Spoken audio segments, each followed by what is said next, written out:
আজি মানুহৰ বিহু ৰঙালী বিহুৰ দ্বিতীয়টি দিন সমূহ অসমবাসী ৰাইজলে পোনপ্ৰথমতে ৰঙালী বিহুৰ আন্তৰিক শুভেচ্ছা জ্ঞাপন কৰিছোঁ আৰু এইফালে হৈছে কুচলি আৰু মঙলি দুইজনী আমাৰ গাঁৱৰে জীয়ৰী বাইক ভনীয়েক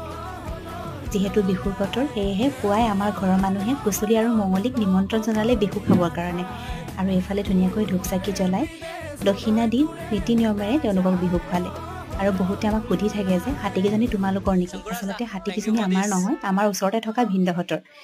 আগতে আমাৰো আছিল কিন্তু মই জন্ম হোৱাৰ আগে আগে হাতীজনী ঢুকাই থাকিলে আৰু এইফালে আমাৰ পোৱালিক হাতীৰ তলেদি এনেকৈ সৰকালো আমাৰ এইফালে প্ৰভাত আছে যে হাতীৰ তলেদি এনেকৈ সৰকালে বোলে সাহসী হৈছে মোৰ ডাঙৰ দাদাৰ ছোৱালী আৰু অথনি দেখুৱা টিকলাটো হৈছে মোৰ সৰু দাদাৰ ল'ৰা আৰু এইফালে মই দক্ষিণা দি ধুনীয়াকৈ সেৱা কৰি ললো কিমান যে ইহঁতে বুজি পাই নহয়নে বাৰু আৰু মই নাচিবলৈ যাবলৈ ওলোৱা নাই দেই মই ফটোশ্বুট কৰিবৰ কাৰণেহে অকণমান ড্ৰেছটো পিন্ধিছিলোঁ